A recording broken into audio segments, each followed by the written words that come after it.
Hi friends, Radhe Radhe, जय श्री कृष्णा। कैसे हैं आप सब लोग? उम्मीद है सब अच्छे होंगे। तो आज है शुक्रवार, आज है मेरा व्रत। मैं आप लोगों को बताती हूँ कि शुक्रवार का व्रत कैसे और क्यों किया जाता है। ठीक है, बने रहिए मेरी वीडियो में।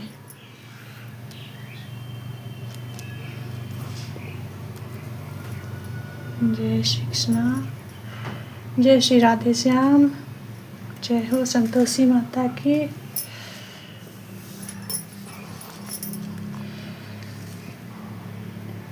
अब संतोषी माता के व्रत की विधि आप लोगों को बताती हूँ। संतोषी माता के पिता गणेश, माता सिद्धि, रिद्धि सिद्धि, धन का धान्य, सोना चांदी मोती मूंगा रत्नों से भरा परिवार। पिता गणपति की दुलार भरी कमाई, दरिद्रता दूर कलह कलेश का नाश, सुख शांति का प्रकाश, बालकों की फुलवारी, धंधे में मुनाफे की भारी कमाई, मन की कामना पूर्ण, शोक विपत्ति चिंता सब दूर। संतोषी माता का लो नाम, जिससे बन जाए सारे काम। बोलो जय संतोषी माता की जय। इस व्रत को करने वाला कथा कहते व सुनते समय हाथ में गुड़ और भुने हुए चने रखे तथा सुनने वाले संतोषी माता के व्रत जय जयकार मुख से बोलते जाए। कथा समाप्त होने पर हाथ का गुड़ चना गौ माता को खिलावे। कलश में रखा हुआ गुड़ चना सबको प्रसाद के रूप में बांट दें।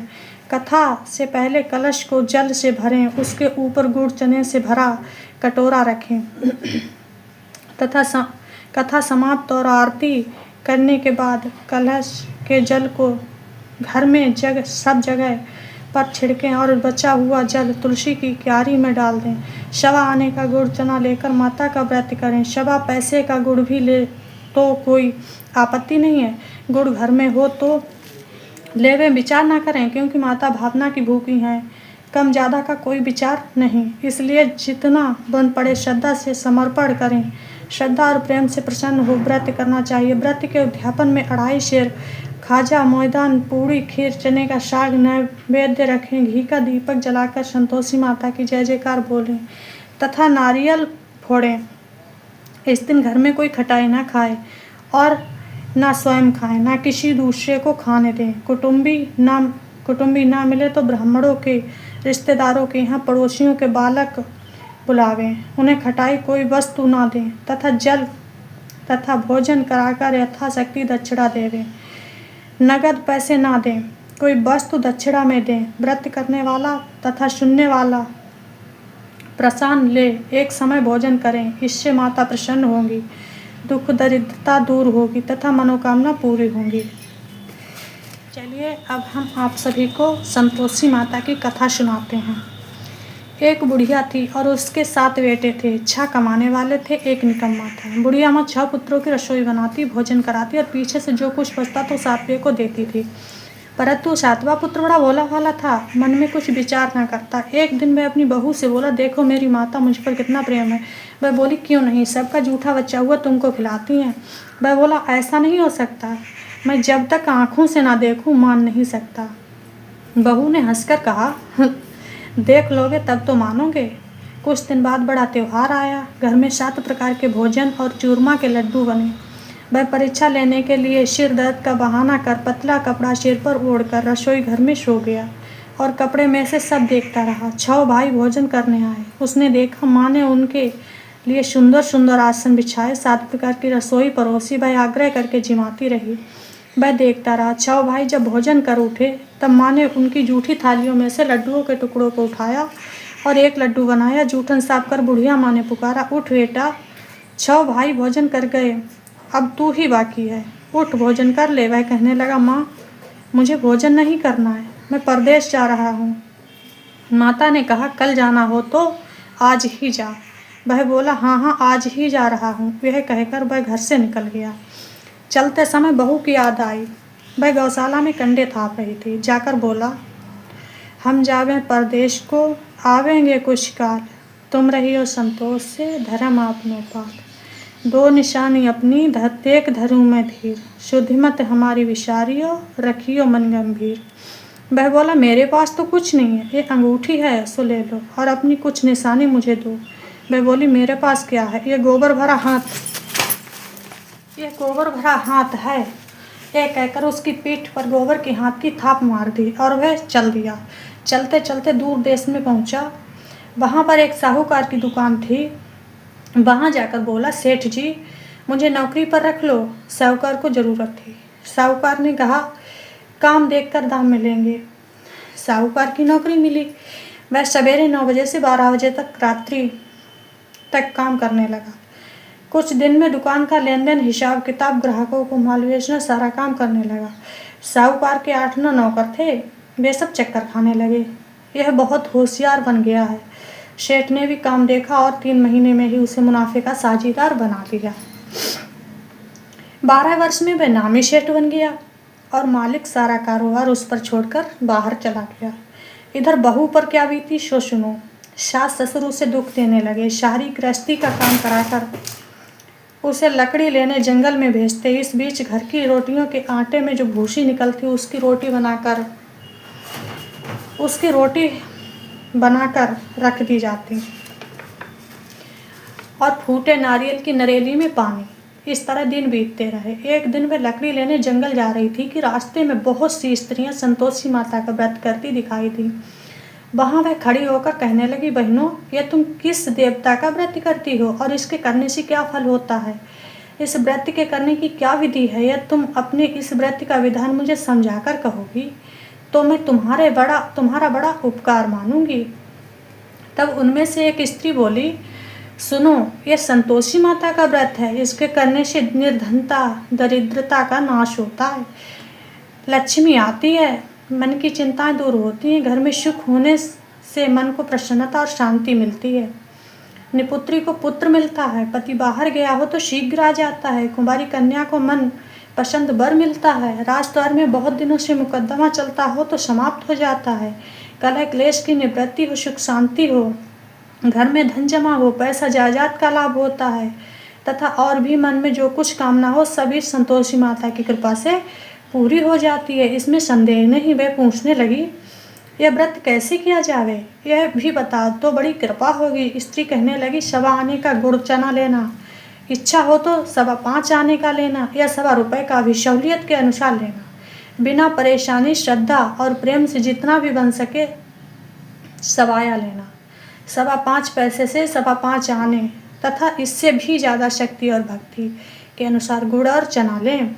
हर शुक्रवार को निराहार रह कथा कहना सुनना, इससे इसके बीच क्रम ना टूटे। लगातार नियम पालन करना। सुनने वाला कोई ना मिले तो घी का दीपक जलाकर उसके आगे जल के पात्र को रख कथा कहा, परंतु नियम ना टूटे जब तक कार्य सिद्ध ना हो। नियम पालन करना और कार्य सिद्ध हो जाने पर व्रत का उद्यापन करना। 3 मास में माता पूरा फल प्रदान करती है। यदि किसी के खोटे ग्रह हों तो भी माता 1 वर्ष में अवश्य कार्य सिद्ध करती हैं। कार्य सिद्ध होने पर ही उद्यापन करना चाहिए, बीच में नहीं। उद्यापन में 2.5 सेर आटे का खाजा तथा इसी अनुसार से खीर तथा चने का साग ले करना।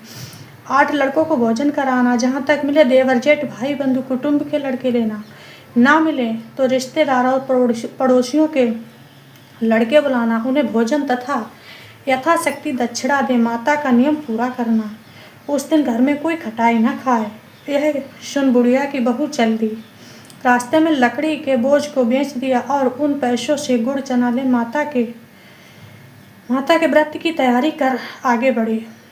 सामने मंदिर देख पूछने लगी, मंदिर किसका है? सब कहने लगे, संतोषी माता का मंदिर है। सुन माता के मंदिर में जा माता के चरणों में लौटने लगी, विनती करने लगी, माँ मैं दीन हूँ, निपट हूँ, व्रत के नियम कुछ नहीं जानती, मैं बहुत दुखी हूँ। हे माता जगत जननी, मेरा दुख दूर कर, मैं तेरे शरण में हूँ। माता को दया आई। एक शुक्रवार बीता कि दूसरे शुक्रवार को ही इसके पति का पत्र आया और तीसरे को उसका भेजा हुआ पैसा आ पहुँचा। यह देखकर जेठानी मुँह सिकोड़ने लगी, इतने दिनों बाद इतना पैसा आया, इसमें क्या बढ़ावा है? लड़के ताने देने लगे। काकी के पास अब पत्र आने लगे, रुपया आने लगा, अब तो काकी बुलाने से भी नहीं बोलेंगी। बेचारी सरलता से कहती, भैया पत्र आए, रुपया आए तो हम सबके लिए अच्छा है। ऐसा कहकर आंखों में आंसू भरकर संतोषी माता के मंदिर में मातेश्वरी के चरणों में गिरकर लौटने लगी। माँ, मैं तुमसे पैसा नहीं मांगा, मुझे पैसे से क्या काम है, मुझे तो अपने सुहाग से काम है। मैं तो अपने स्वामी के दर्शन और सेवा मांगती हूँ। तब माता ने प्रसन्न होकर कहा, जा बेटी, तेरा स्वामी आएगा, ये सुन। खुशी से बावली हो घर जाकर काम करने लगी। अब संतोषी माँ विचार करने लगी, इस भोली पुत्री से मैंने कह तो दिया तेरा पति आएगा, पर आएगा कहाँ से? वह तो इसे स्वप्न में भी याद नहीं करता। उसे याद दिलाने मुझे जाना पड़ेगा। इस तरह माता उस बुढ़िया के बेटे पास जा स्वप्न में प्रकट हो कहने लगी, साहूकार के बेटे, सोता है या जागता है? वह कहता है, माता सोता भी नहीं हूँ, जागता भी नहीं हूँ, क्या आज्ञा है? माँ कहने लगी, तेरा घरबार है या नहीं? वह बोला, मेरा सब कुछ है माता, माँ बाप, भाई बहन, बहू, क्या कमी है? माँ बोली, पुत्र, तेरी घरवाली बहुत कष्ट उठा रही है। वह बोला, हाँ माता, यह तो मुझे मालूम है, परंतु जाऊं कैसे? परदेश की बात है, लेन देन का कोई हिसाब नहीं है, कोई जाने का रास्ता नजर नहीं आता, कैसे चला जाऊं? माँ कहने लगी, मेरी बात मान, सवेरे नहा धोकर संतोषी माता का नाम ले, घी का दीपक जला, दंडवत कर दुकान पर जा बैठना। देखते देखते तेरा लेन देन चुक जाएगा, जमा का माल बिक जाएगा, सांझ होते होते धन का ढेर लग जाएगा। अब तो वह सवेरे बहुत ही जल्दी उठ मित्र बंधुओं से अपने सपने की बात कहता है। वे सब उसकी बात सुनकर दिल लगी उड़ाने लगे, कहीं स्वप्न भी सच्चे होते हैं। एक बूढ़ा बोला, देख भाई, मेरी बात मान, इस तरह सांच या झूठ कहने के बदले देवता ने जैसा कहा है वैसा ही करने में तेरा क्या जाता है? अब बूढ़े की बात मानकर नहा धोकर संतोषी माता को दंडवत कर घी का दीपक जला दुकान पर जा बैठता है। थोड़ी देर में वह क्या देखता है कि देने वाले रुपए लाए, लेने वाले हिसाब लाए, कोठे में भरे सामानों के खरीदार नगद दाम में सौदा करने लगे। शाम तक धन का ढेर लग गया। मन में माता का नाम ले प्रसन्न हो घर जाने के वास्ते गहना कपड़ा सामान खरीदने लगा। यहाँ के काम से निपट कर घर को रवाना हुआ। यहाँ बहू बेचारी जंगल में लकड़ी लेने जाती है, लौटते वक्त माता के मंदिर पर विश्राम करती है। वह तो उसका रोज का रुकने का स्थान ठहरा। दूर से धूल उड़ती देख वह माता से पूछती है, हे माता, यह धूल कैसी उड़ रही है? माँ कहती है, हे पुत्री, तेरा पति आ रहा है। अब तू ऐसा कर, लकड़ियों के 3 बोझ बना, एक नदी के किनारे रख, दूसरा मेरे मंदिर पर और तीसरा अपने सिर पर रख। तेरे पति को लकड़ी का गट्ठा देकर मोह पैदा होगा, वह यहाँ रुकेगा, नाश्ता पानी बना खाकर माँ से मिलने जाएगा। तू लकड़ी का बोझ उठाकर जाना और बीच चौक में गड्ढा डालकर 3 आवाजें जोर से लगाना, लो सासू जी लकड़ी का गट्ठा लो, भूसी की रोटी दो, नारियल के खोपड़े में पानी दो, आज कौन मेहमान आया है? माँ की बात सुनकर वह बहुत अच्छा माता जी कहकर प्रसन्न मन हो लकड़ियों के 3 गट्ठे लेकर एक नदी के तट पर एक माता के मंदिर पर रखा। तीसरे इतने में ही मुसाफिर आ पहुंचा। सूखी लकड़ी देख उसकी इच्छा हुई कि अब यहाँ निवास करें और भोजन बना खा पीकर गांव चलें। इस प्रकार भोजन बना विश्राम ले गांव को गया। उसी समय बहू सिर पर लकड़ी का गट्ठा लिए आती है, उसे आंगन में डाल जोर से 3 आवाज देती है, लो सासू जी लकड़ी का गट्ठा लो, भूसी की रोटी दो, नारियल के खोपड़े में पानी दो, आज कौन मेहमान आया है? यह सुनकर उसकी सास अपने दिए हुए कष्टों को भुलाने हेतु कहती है, बहू ऐसा क्यों कहती हो? तेरा मालिक आया है, आ बैठ, मीठा भात खाकर कपड़े गहने पहन। इतने में आवाज़ सुनकर उसका स्वामी बाहर आता है और अंगूठी देख व्याकुल हो जाता है। माँ से पूछता है, ये कौन है? माँ कहती है, बेटा ये तेरी बहू है, आज 12 वर्ष हो गए हैं, जब से तू गया है तब से सारे गाँव में जानवर की तरह भटकती है फिरती है, घर का कामकाज कुछ करती नहीं है, 4 समय आकर खा जाती है, अब तुझे देखकर भूसी की रोटी और नारियल के खोपड़े में पानी मांगती है। वह लज्जित हो बोला, ठीक है माँ, मैंने इसे भी देखा और तुम्हें भी, अब मुझे दूसरे घर की चाबी दो तो मैं उसमें रहूँगा। ठीक है बेटा, जैसी तेरी मर्जी। यह कहकर माँ ताली का गुच्छा पटक दिया। उसने लेकर दूसरे कमरे को खोलकर सारा सामान जमाया। एक दिन में ही वहाँ राजा जैसा ठाट बाट बन गया। अब क्या था, वह सुख भोगने लगी। तत्पश्चात अगला शुक्रवार आया। उसने अपने पति से कहा, मुझे माता का उद्यापन करना है। उसका पति बोला, बहुत अच्छा, खुशी से कर ले। पर तुरंत ही वह उद्यापन की तैयारी करने लगी। जेठ के लड़के को भोजन के लिए कहने लगी। उसने मंजूर किया, परंतु पीछे अपने बच्चों को सिखलाती है, देखो रे, भोजन के समय सब लोग खटाई मांगना जिससे इसका उद्यापन पूरा ना हो। लड़के जीमने आए, खीर पेट भर खाई, परंतु बात याद आते ही कहने लगे, हमें कुछ खटाई खाने को दो, खीर खाना हमें भाता नहीं है, देखकर आरुचि होती है। लड़के उठ खड़े हुए, बोले पैसे लाओ। भोली बहू कुछ नहीं ना जानती थी, सो उन्हें पैसे दे दिए। लड़के उसी समय उठ करके इमली ले खाने लगे। यह देखकर बहू पर माता ने कोप किया और राजा के दूत उसके पति को पकड़ कर ले गए। जेठ जेठानी मनमाने खोटे वचन कहने लगे। लूट लूट कर धन इकट्ठा कर लाया था, सो राजा के दूत उसे पकड़ ले गए। अब सब मालूम हो जाएगा जब जेल की रोटी खाएगा। बहू से यह वचन सहन नहीं हुआ। रोती रोती माता के मंदिर में गई और कहने लगी, माता तुमने क्या किया? हंसाकर क्यों रुलाने लगी? माता बोली, पुत्री तूने उद्यापन करके मेरा व्रत भंग किया है, इतनी जल्दी सब बातें भुला दी। वह कहने लगी, माता भूली तो कुछ नहीं हूँ, ना ही मैंने कोई अपराध किया, मुझे तो लड़कों ने भूल में डाल दिया, मैंने भूल से उन्हें पैसे दे दिए, मुझे क्षमा करो। माँ बोली, ऐसी भी भूल कहीं होती है? वह बोली, मुझे माफ़ कर दो, मैं फिर तुम्हारा उद्यापन करूँगी। माँ बोली, अब भूल मत करना। वह बोली, अब भूल नहीं करूँगी। अब बता वे कैसे आवेंगे? माँ बोली, पुत्री जा, तेरा मालिक तुझे रास्ते में ही आता मिलेगा। वह निकली, रास्ते में पति आता मिला। उसने पूछा, तुम कहाँ गए थे? वह कहने लगा, इतना धन जो कमाया है उसका टैक्स राजा ने मांगा था,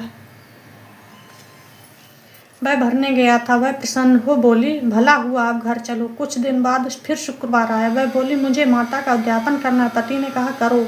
वह फिर जेठानी के लड़कों को से भोजन को कहने लगी। जेठानी ने एक दो बातें सुनाई और लड़कों को सिखा दिया कि तुम लोग पहले ही खटाई मांगना। लड़के खाना खाने से पहले ही कहने लगे, हमें खीर खाना नहीं भाता, जी बिगड़ता है, कुछ खटाई खाने को दो। बहू बोली, खटाई खाने को नहीं मिलेगी, खाना हो तो खाओ। यह कहकर ब्राह्मणों के लड़के लाकर भोजन कराने लगी। यथाशक्ति दक्षिणा की जगह एक एक फल उन्हें दिया। इससे संतोषी माता प्रसन्न हो गई। माता की कृपा होते ही 9वें मास में उनको चंद्रमा के समान पुत्र प्राप्त हुआ। पुत्र को लेकर प्रतिदिन माता जी के मंदिर को जाने लगी। माँ ने विचार किया, रोज आती है, आज क्यों ना मैं ही उसके घर चलूं, इसका आशा देखूं तो सही। यह विचार कर माता ने भयानक रूप बनाया। गुड़ और चने से सना हुआ मुख, ऊपर से सूर के समान होंठ, उस पर मक्खियाँ भिनभिना रही हैं। देहली में पैर रखते ही उसकी सास चिल्लाई, देखो रे, कोई चुड़ैल डाकनी चली आ रही है, लड़को इसे भगाओ नहीं तो किसी को खा जाएगी। लड़के डरने लगे, चिल्लाकर खिड़की बंद करने लगे। बहू रोशनदान से देख रही थी, प्रसन्नता से पगली होकर चिल्लाने लगी, आज मेरी माता मेरे घर में आई है। यह कहकर बच्चे को दूध पिलाने से हटाती है। इतने में सास का क्रोध फूट पड़ा। मेरी रानी, इसे देखकर कैसे उतावली हुई, जो बच्चे को पटक दिया। इतने में माँ के प्रताप से जहाँ देखो वहाँ लड़के ही लड़के नजर आने लगे। बहू बोली, माँ जी, मैं जिनका व्रत करती हूँ यह वही संतोषी माता है। इतना कहकर झट से सारे घर के किवाड़ खोल दिए। सबने माता के चरण पकड़ लिए और विनती करने लगे, हम मूर्ख हैं, हम अज्ञानी हैं, तुम्हारे व्रत की विधि हम नहीं जानते, तुम्हारा व्रत भंग कर हमने बड़ा अपराध किया है। हे माता, आप हमारे अपराध को क्षमा करो। इस प्रकार माता प्रसन्न हुई। हे माता, बहू को जैसा फल दिया वैसा सबको दो, जो कथा कहे या सुने उसका मनोरथ पूर्ण हो। बोलो संतोषी माता की जय।